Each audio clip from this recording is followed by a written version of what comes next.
charge for their bodies, and it lulled them into thinking they weren't dumb.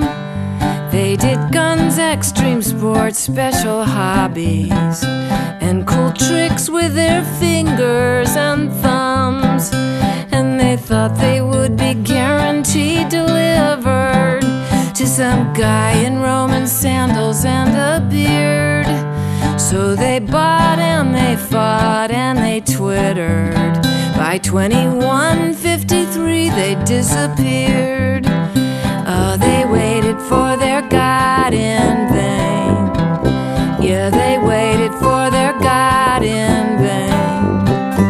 In the last big play of the final game, they waited for their God in vain.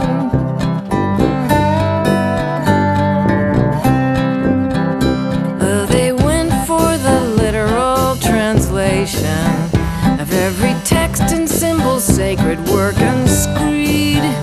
They obsessed over minor variations, misconstrued the truth to justify their deeds.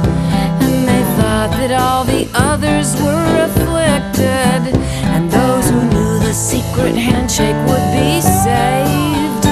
And they thought in the end they'd all be lifted. Now they're lying in the beds that they made. They waited for their God in vain. Yeah, they waited for their God in vain. Standing with their luggage, waiting